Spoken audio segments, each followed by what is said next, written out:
153페이지 사도적 교부부터 이제 하나하나 접어가는데 항상 기억이 안 되면 150페이지에 있는 이 도표 떠올리면서 봅니다. 먼저 클레멘트 1서신부터 제가 보겠죠. 이 순서대로 제가 가니까 볼 것입니다. 153페이지에 1, 2세기에 활동했던 교부들을 사도적 교부라고 한다. 속사도라고 하는 말을 처음으로 사용한 사람은 누구냐 하고 밑에 각주에 보시면 코텔리에라고 하는 사람이다. 뭐 이런 거는 그냥 짧은 지식이니까 넘어가도록 하겠습니다. 154페이지에 가서 첫째 줄이 중요합니다. 신약 성경이 397년 카르타고 종교회의에서 확정되어 이건 아주 중요하지요. 신약 성경 27권이 언제 확정되었습니까? 이렇게 하면 397년 카르타고 종교회의였다. 이렇게 우리가 봅니다.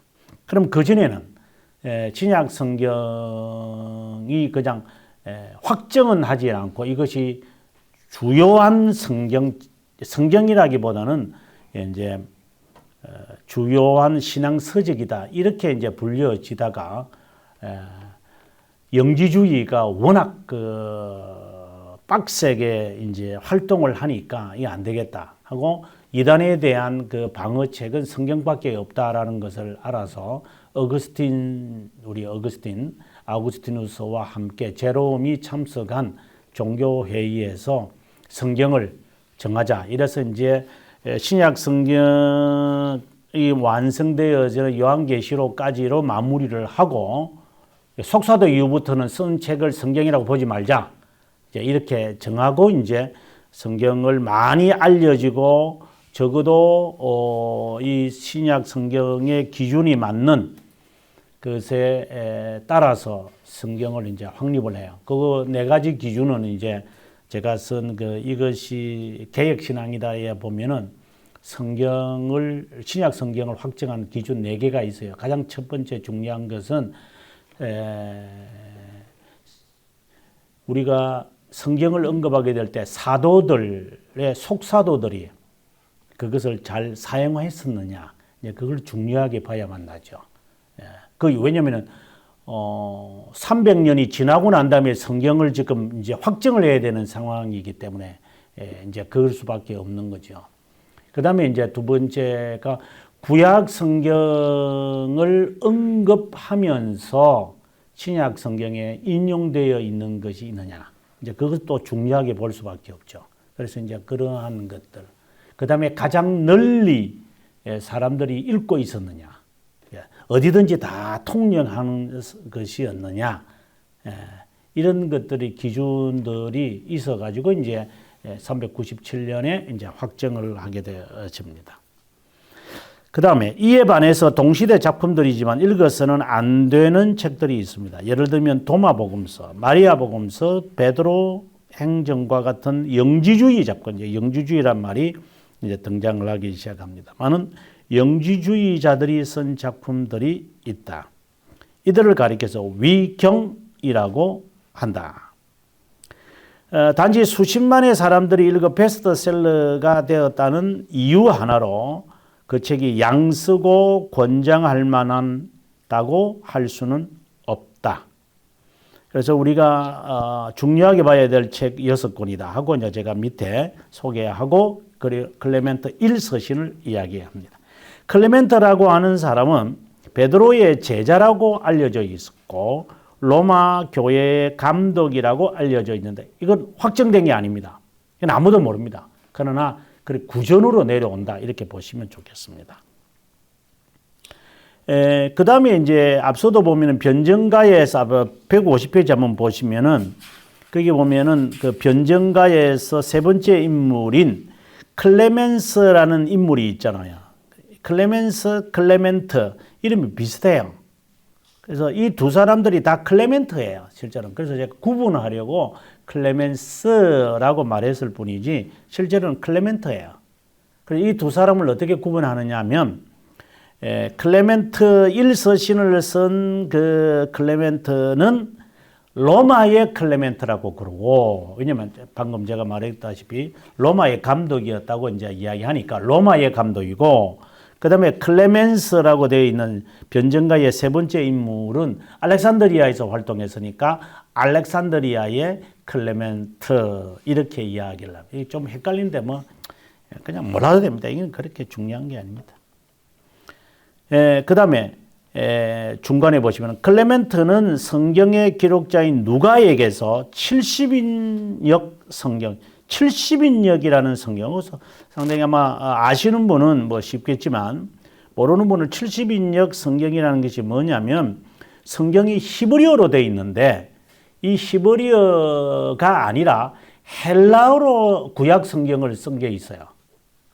왜 구약 성경으로 헬라어로 된 것이 있느냐? 지금도 있어요. 지금도 그게 이제 카피되어 가지고 저도 갖고 있는데 헬라어로 된 이유는 뭐냐면 이 디아스포라 아시죠? 이 유대인들이 널리 이렇게 로마 제국 전체에 뻗어서 이제 흩어져 있는 사람들을 가리켜 디아스포라라고 그러잖아요. 디아스포라에 있는 사람들은 모국어를 까먹은 거예요. 유대인들이. 그러다 보니까 그 유대인들의 재교육을 위해서 이 사람들이 헬라어는 이제 동방에 흩어져 있는 사람들에게 다 인정받는 영어니까 그 언어로 바꿔버린 거, 번역을 해버린 거예요. 굉장히 오래된 번역이죠. 기원전의 구약 성경을 그리스어로 번역한 책이 70인역. 그래서 우리가 신학교에서는 이제 헬라어로 되어 있는 70인역과 그 다음에 이제 여기에 사용하는 마소라라고 하는 그 구약성 히브리어 성경과 같이 이렇게 대조하면서 보는 것이 매우 좋고요. 제가 한번 서면서 이야기할게요. 이게 우리가 이거는 상식인데 그냥 상식의 이야기지만 그런 거 있구나라고 하는 정도는 우리가 뭐 초대교회 사니까 그냥 한번 들어본 것은 좋다고 봅니다. 70인역은 이것은 헬라어로 되어 있습니다. 그릭어로 되어 있는 거고요. 이거는 이제 유대인들을 위한. 그 다음에 이제 마소라라고 하는 마소라역이라고 하는 책이 있습니다. 이거는 히브리어로 되어 있습니다. 히브리어로 되어 있는 책입니다. 그래서 지금 우리말 성경이 이제 이 마소라라고 하는 성경, 히브리어 성경을 지금 유대인들 랍비들이나 사람들이 이거 갖고 있어요. 그 두루마기로 해가지고 있는 게 다 이 마소라 역이라는 것입니다. 이거는 이제 히브리어로 되어 있고 그리스어로 되어 있습니다. 근데 하나 흥미있는 것은 우리가 신약 성경을 이렇게 읽다 보면 신약 성경이 헬라어로 되어 있잖아요. 헬라어로 되어 있거든요. 이거요. 그래서 헬라어로 되어 있는데 헬라어로 되어 있는 때 보면은 이사야 선지자가 이르되 뭐 이런 말이 있잖아요. 기록된 바 할 때 그 기록된 바라고 하고 인용되는 이사야라든가 뭐 창세기의 말씀이라든가 이런 내용이 어느 성경이냐면 이거예요. 뭐 이해되세요? 그러니까 헬라어를 쓰는 그 마가라든가 누가라든가 이 바울이라든가 이런 사람들이 아니면 뭐 예수님께서 하신 말씀이라든지 이런 성경들의 대부분이 어느 성경을 인용을 해서 그 안에 집어넣느냐? 70인역이에요. 상당히 그래서 70인역에 관심이 있는 거예요. 그렇다고 70인역하고 마소라가 다르다는 것이 아니라 70인역의 인어도 헬라어니까 헬라어로 되어 있으니까 그대로 인용이 되어졌구나. 그래서 우리가 학교에서 배울 때 오 그래요? 그럼 70인역 봐야죠. 이래가지고 덜 쳤는데 해석이 안 되더라고요. 대학생 시절에 사기는 사둬놓고 이제 40년 전에 사둬놓고 다 읽지도 못하고 지금 그대로 책꽂이에 지금 꽂혀 있는 상황입니다. 필요할 때만 이렇게 끄집어내서 보고 이러는 거예요. 자, 그래 70인역이라는 단어가 나와서 그냥 이야기했습니다. 계속해서 읽겠습니다. 155페이지에 그의 서신은 70인역을 인용한 것으로 보아 알 수 있다. 이 사실로 미루보아 클레멘트의 그리스어 실력이 탁월했음을 알 수 있고 그만큼 문장력도 뛰어난다. 클레멘트는 황제 도미티아누스 그 두 번째 이제 그 핍박을 받는 시대죠. 사도 요한이 이제 어려움을 당했던 때이기도 하고요. 이때 이제 도미틸라 까타콤 이야기도 제가 했었습니다. 인내와 신중함을 겸비하게 되었다. 5명의 한 명인 오연제의 한 명인 황제 트라이아누스, 아마 기억을 하시는지 모르겠는데, 그때의 초기부터 기독교 모임을 금지하며 세 번째 핍박을 가했는데 이 시기에 클레멘트가 순교하였다고 한다. 그 다음 클레멘트 1서신은 1628년에 발견되었습니다. 그렇다면 앞서 말씀드린 대로 종교개혁자들이나 중세시대에는 클레멘트 1서신을 모릅니다. 그게 뭔지도 모릅니다. 그게 중요한 것은 아니죠. 1633년에 옥스퍼드에서 출판하여 영국 왕 찰스 1세에게 헌납되면서 알려졌다. 클레멘트는 고린도 교회에 보내는 편지였다. 저는 이 원문이라기보다 이제 영어로 번역된 것을 읽으면서 굉장히 떨렸습니다. 당시에 어떤 말들이 오고 갔을까 성경 다음에 이제 굉장히 저에게는 떨렸는데 밑에 제가 직접 인용하고 있습니다. 32장 4절에 보면 이렇게 되어 있습니다. 그러므로 그리스도 예수 안에서 그의 뜻으로 부르심을 받은 우리들은 우리 자신으로서는 결코 어렵게 될 수 없고 우리의 지혜, 이해 또는 경건으로는 그 부르심을 이해할 수 없다. 우리가 거룩한 마음으로 이해한 일들로 인해서도 우리는 의롭게 될 수 없다.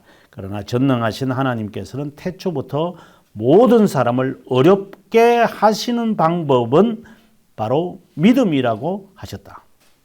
사랑하는 형제들이여, 그러면 우리는 무엇을 해야 할까? 선행을 그만두어야 할까? 사랑하는 일을 그만두어야 할까? 우리가 그렇게 한다면 주님께서 참으실까? 다시 말씀드리지만 자발적으로 열심히 모든 선행을 하도록 합시다. 저는 이걸 읽으면서 이신칭이라고 하는 말이 이미 이 당시에 사람들에게 통용되고 있었구나. 저는 깜짝 놀랐죠. 이신칭이. 아주 중요한 이신칭이라고 하는 이 말이 우리 말이죠. 이신칭이라고 하는 이 말이 행함으로 구원을 얻는다, 어렵다 여김을 받는다라고 하는 이 단어가 이미 초대교회 성도들에게 통용하고 있었구나. 그래서 우리의 신앙하고 같구나라고 하는 것을 느꼈습니다. 여기서 이신이라고 하는 말을 여러분께서 조심해서 쓰셔야 됩니다. 영어로 죄송합니다. 영어로 이렇게 쓰면 by faith라고 이야기를 하는데 많은 분들이 이걸 잘못 오용하는 경우가 많습니다. 그래서 이걸 조심하셔야 됩니다. 왜 구원파가 인기를 얻을까요? 어느 학자가 이런 말을 했습니다. 한국 교회에서 가르치는 대부분의 교회가 구원파의 구원론을 가르치고 있기 때문이다. 이런 이야기를 해요. 저는 그 이야기를 들을 때 굉장히 기분이 나빴지만 근데 그 말은 사실이에요. 믿음으로 구원받는다라고 하는 이 뜻이 무엇인지 나중에 여러분 그 교리문답 저는 벨지카라고 하는데 벨직 신앙고백서 22항을 읽어보시면 믿음에 관한 이야기를 자세하게 설명을 합니다. 이신칭의의 뜻이 무엇인지 칼빈도 이것에 대해 설명을 합니다. 이신칭의란 여기서 이신이란 이 뜻은 행함이 없는 내게 어렵다 영임을 받을 때 행함이 없는 믿음을 이야기한다라고 되어 있습니다. 그래서 여기서 바로 이어서 나오는 말이 뭐냐? 우리가 선행을 행하지 말아야 할까요? 그러면 우리가 무엇을 해야만 할까요? 이런 질문이 자연스럽게 나오는 겁니다. 이들은 알고 있었어요, 이미요. 우리는 잘 모르는데. 그래서 이신이라는 것은 믿음이 어렵다 여기게 한다 그렇게 말하신다면은 그거는 큰일 나는 이야기입니다, 지금. 제가 다시 말할게요. 만약에 이 방송을 듣는 누구든지 간에 조심하셔야 됩니다. 믿음으로 말미암아 어렵다 여김을 받는다라는 이신이라는 뜻은 행함이 없는 믿음이라는 뜻을 갖고 있는 것이지, 믿음이 어렵다 여김을 받는 것은 행함으로 받는 것이 아니다라고 하는 뜻을 갖고 있는 것이지, 믿음이 무슨 힘이 있어가지고 믿으면 하나님이 우리를 어렵다고 여긴다 라고는, 믿음에 무슨 파워가 있다고 이야기를 하면 그 사람이 바로 구원파입니다.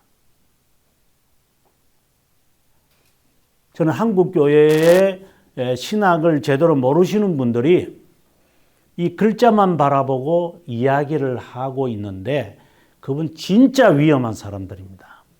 종교개혁자들은 그렇게 말 안 해요. 여기도 그 말 안 하고 있는 것이고, 그래서 이신이라는 뜻은 행함이 없는 이라고 하는, 믿음이 무슨 역할을 하는 게 아닙니다. 믿음은 그냥 단순히 받아 그리스도와 그리스도의 의를 받는 그릇이다. 그냥 그릇밖에 아니다. 이걸 굉장히 강조합니다. 그릇이다, 이거. 그냥 이렇게 받는 그릇이다. 그리스도를 담아라. 그러니까 우리가 어렵다고 영을 받는 것은 믿음이 아니라 그리스도가 그리스도의 의로 말미암아 우리가 어렵다 여김을 받는 거다. 그런 의미로서 이신칭이라고 하는 이 말이 담겨 있는 거지. 믿으면 됩니다, 여러분. 믿으십시오. 믿습니다. 이런 개념이 아니라고 하는 거예요. 이것을 정확하게 이 고백서를 읽어보면 이제 답이 이제 나오는데요.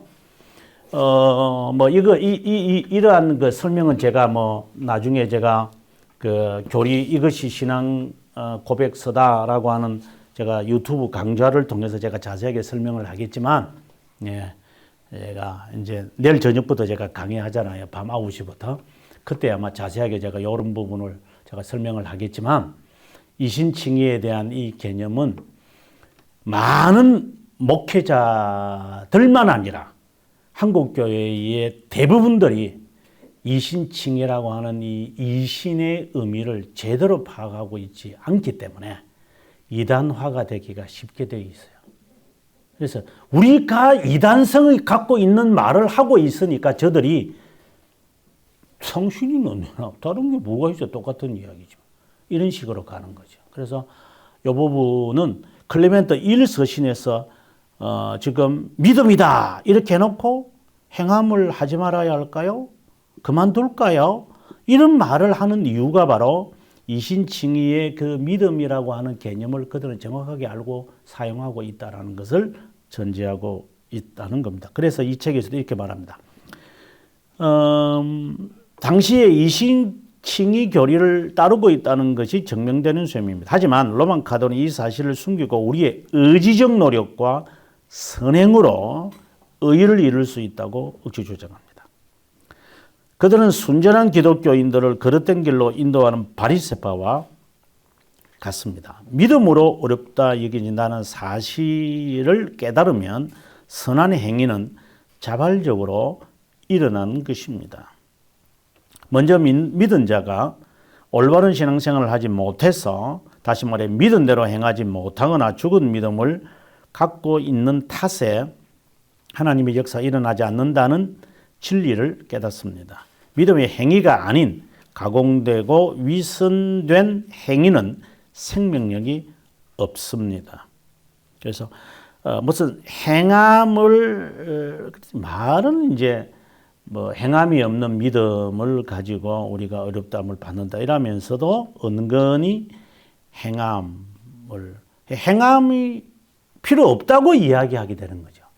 이게 행함이 없는 하나님의 전적인 은혜로 우리가 어렵다 이금을 받는다, 그 말을 어떻게 생각하냐면 행함이 없어도 된다라고 하는, 행함은 그렇게 구원받는데 그렇게 도움이 안 돼 이런 식으로 말하는 그런 개념은 아니거든요. 그래서 이 개념은 지금 자세하게 말하지 않겠지만 여러분 나중에 교리를 가르치는 그 시간에 여러분 자세하게 한번 배웠으면 좋겠습니다.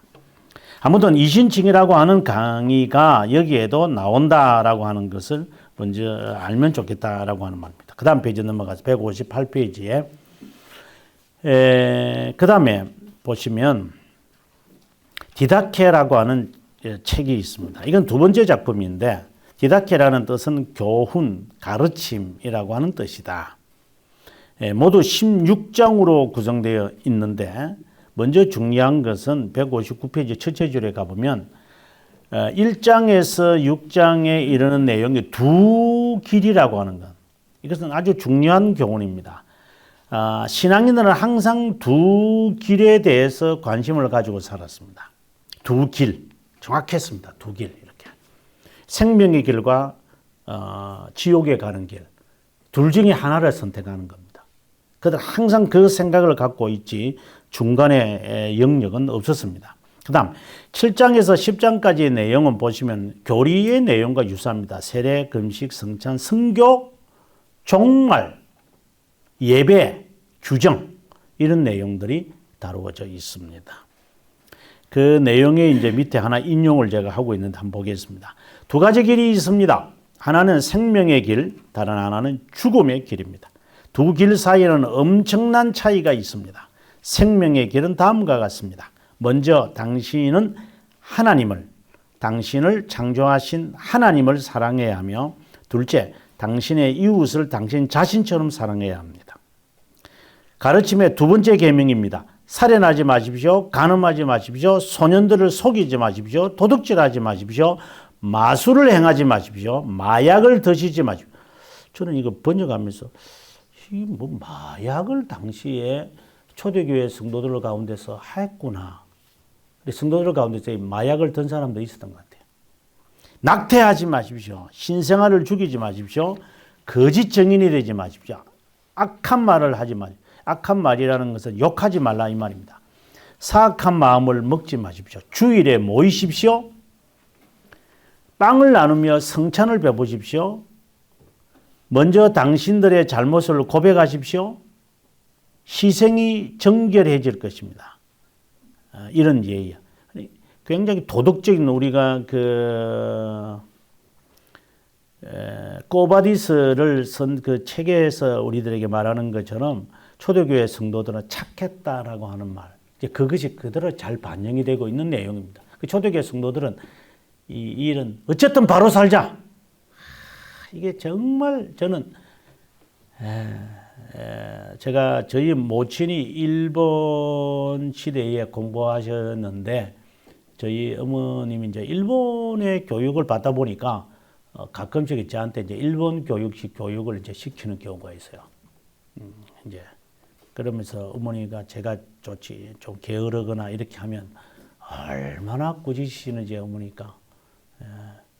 그러면서 저보고 일본 애들이 아주 나쁜 사람들이지만 그러나 그들에게 배울 게 많다. 그렇게 이야기를 하시더라고요. 저는 개인적으로 일본 사람들을 좋아하지는 않습니다만 그런 말을. 일본에 한번 가보신 분들은 아실 거예요. 진짜 그리 깨끗합니다. 가보셔서 아실 거예요. 저는 깜짝 놀랐습니다. 정말 깨끗하고 정리정돈 잘 돼. 시골에 가서도 다 깨끗해요. 그런 점은 우리가 본받아야 되는데 좀 모르겠어요, 저는. 새벽 기도 때 교회 간다고 나가보면 막 해가지고 막 누워있는 거, 먹다가 남은 거, 어디 난간에 박카스병 올려놓고 누가 그 골프 치나? 이런 식의 해놓는 모습 보면 참 좀 마음이 좀 섭섭해요. 이제 그런데 그렇게 우리가 싫어하는 그 민족은 그런 점에 있어서는 우리보다 나은 거잖아요. 그래서 지금 이 클레멘트 디다케에서 말하는 것은 너희들이 이방인들보다는 더 정직하게 살아야 된다라고 하는 것을 강조하는 이게 초대교회 사람들의 삶이었어요. 근데 이게 어렵죠. 그건 해야 된다는 거예요. 그 다음에 이제 160, 170페이지는 그냥 제가 실제로 신뢰를 제가 들은 거니까요. 그 161페이지 에르마의 목자. 이 내용이 뭐냐면은 여기에 보시면은 제일 그 밑에 줄에 이 작품에서 교회를 나이든 여성으로 묘사하고 다음은 젊은 여성으로 묘사하고 그다음에 목자는 회개하는 천사로 묘사한다. 162페이지에 가보면은 에르마라고 하는 사람이 이제 노예에서 평민이 되어졌는데 그러고 난 다음에 돈이 좀 벌어지니까 이 사람이 도덕적으로 제대로 살지 못해요. 그래서 자녀들이 그 어머니와 아버지를 고발해 버려요. 이해가 잘 안 되는데, 그래서 이 부모들이 감옥에 갇혀 버려요. 자녀들이 고발해 버린 거예요. 그래가지고 에르마가 감옥에 갇혀가지고 이 자녀들이 나를 고발하는구나, 이런 회개하는 심정으로 계시를 받는 이야기가 에르마의 목자예요. 이게 상당히 흥미있는 내용들이죠. 그렇게 해서 이제 넘어가도록 하겠습니다. 뭐 있는 내용을 충분히 이해될 수 있으리라고 보니까. 그 다음에 164페이지에 가보게 되어지면은 유식한 무지라고 하는 단어인데, 이것도 한번 읽어보십시오. 뭐 이거는 그 아우구스티누스가 이 예정론과 관련되어서 설명하면서 유식한 무지라고 하는 단어를 썼는데, 한번 읽어보시면 도움이 아마 되리라고 봅니다. 그 다음에 더 중요한 것은 뭐 이것이 아니라 변증가에 관한 이야기니까 변증가의 이야기를 좀 더 중요하게 다루도록 하겠습니다. 166페이지 갑니다. 변증가. 제일 밑에 줄에 속사도들의 작품들이 주로 기독교인들을 향한 글이었다면 변증가들의 작품은 기독교인들만 아니라 로마인들도 위한 것이다. 속사도들의 글은 서신 형식으로 짧았지만 변증가들의 작품은 분량이 많다. 그렇다면 여러분 상상하시는 것은 속사도들은 몇 장 안 돼요. 뭐 편지들이기 때문에 주로. 그러나 변증가들은 책을 써요. 책을. 이제 그렇게 보고. 그다음에 이제 후기 니케아 교부들은 책이 한 권 두 권이 아니라 이게 다작을 한다고 생각을 하셔야 돼요. 그럼 이해되시죠? 속사도들은 편지 낱장으로 하고, 그 다음에 변증가들은 책을 한 권 내지 두 권 쓰고, 어떤 사람은 뭐 20권 써서 하신 분도 있고. 그런데 이 후기 니케아 교부들은 분량이 많으면서 또 많이 쓰는. 그래서 성경에 보면 소선지자와 대선지자라고 생각하시면 되리라고 봅니다. 그래서 이 변증가들은 어떻게 본다면은 호세아와 같은 이런 성격들, 소선지자 가운데서 가장 많이 쓰신 분이죠. 예. 이런 분들처럼 이제 중간에 해당되어지는 분량의 분들입니다. 한번 보겠습니다. 생소한 이름들이 등장하지만 교회 역사와 관련된 글 속에서 계속 등장하는 인물들에게 각 변증가의 특징을 기억하는 것이 좋다. 우선 사제지간이었던 클레멘스와 오랭게네스, 제가 앞서 설명했습니다. 그 다음에 테트리아누스와 그 다음에 테르텔리아누스와 키프리아누스, 이 두 부류. 그 다음 일반 신자로서 기독교를 변증한 자들이 있는데 유스티누스, 클레멘스, 테톨리아누스, 마지막으로 테르툴리아누스와 키프리아누스는 라틴어를 쓰고 나머지 4명은 그리스를 썼다. 앞서 제가 설명을 했던 내용입니다. 최초의 변증가 유스티누스, 영어로는 저스틴 마트라고 불려집니다.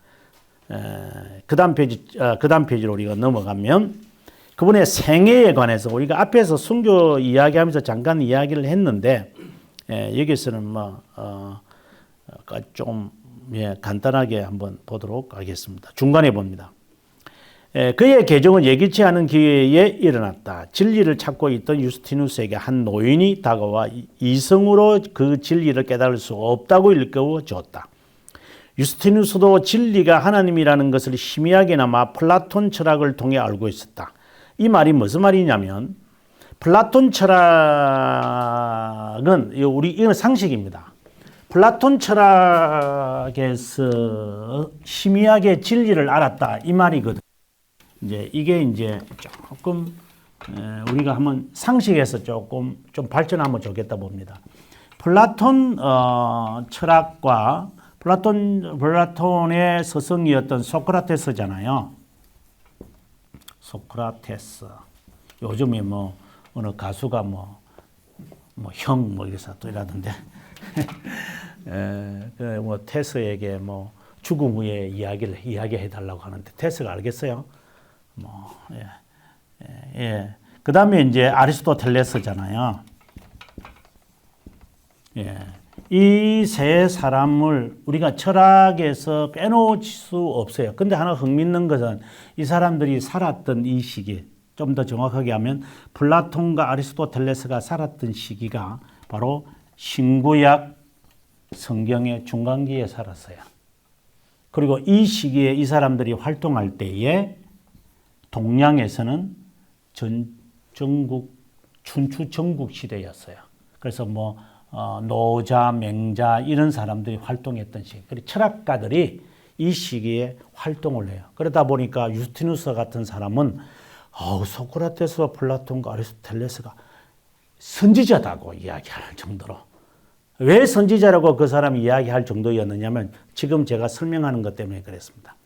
소크라테스, 플라톤, 아리스토텔레스가 많은 분들이 인류의 수많은 사람들이 존경하는 이유 가운데 하나는 어떤 철학자든지 간에 소크라테스 전까지는요, 절대자에 관한 언급을 하지 않습니다.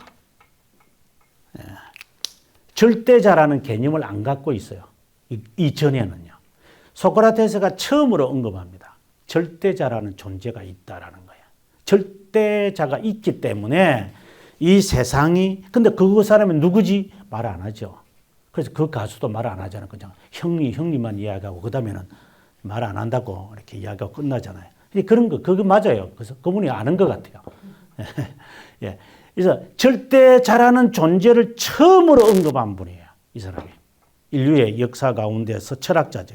그 다음, 플라톤이라고 하는 사람에게 오면은, 플라톤이라는 이 사람은 절대자를 구체적으로 이야기해요. 이데아라고.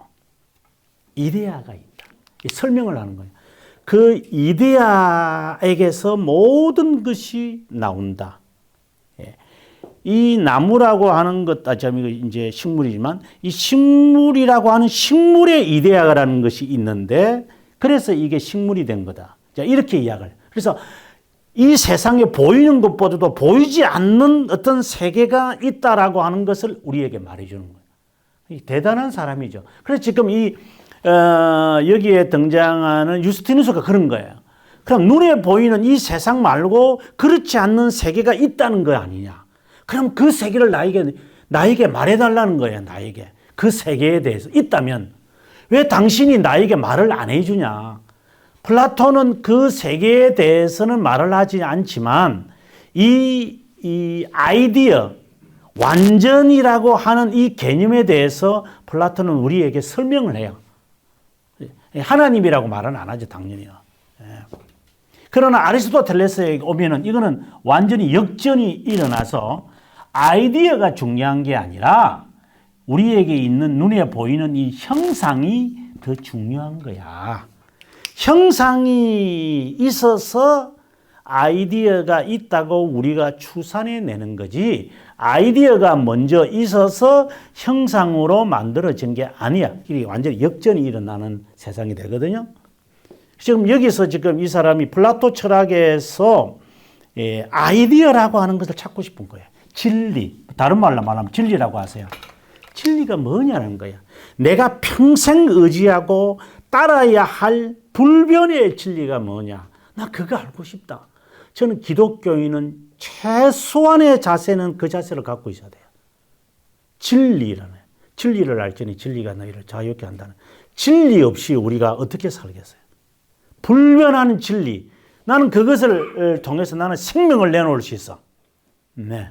우리는 영혼의 세계를 우리가 확신하잖아요. 그래서 영원한 것이 있기에 나는 이 세상을 언제든지 절제하고 단호하게 잘라낼 수 있다.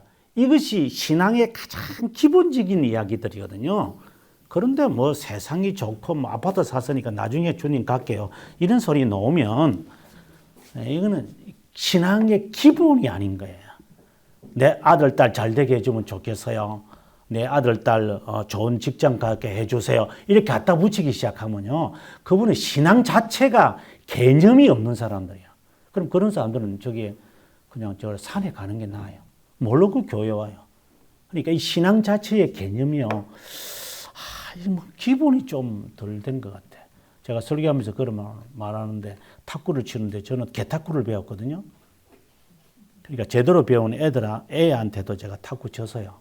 그래서 저는 개탁구 배웠기 때문에 이제 그래서 30년 전부터 탁구를 안 치기 시작했어요. 예. 게임에는 이기는데 선수 앞에서는 꼼짝을 못 하겠어요. 그래서 저는 개탁구죠. 수영도 그냥 물장구 치면서 배운 수준이다 보니까, 그러니까 점프를 팍 하면서 이래 들어가는 사람 앞에 가면 좀 배가 좀 안 좋다 이러면서 이제, 그러니까 이게 저처럼 개 수영이나 개 탁구를 배우면 정통 있는 사람 앞에서는 부끄럽잖아요. 이제 그것처럼 신앙도 정통의 신앙을 가져야 이상하게 배운 사람들이 거기에 스스로가 오금을 저리겠죠. 근데 그것처럼 저는 신앙을 기본입니다. 이거는 기본. 진리의 개념, 진리에 대한 갈급함, 이것이 우리들에게 있어서 그 다음에 이제 나가는. 그래서 참 우리들에게 좋은 신앙의 자세를 알려주는 거죠, 이번에요.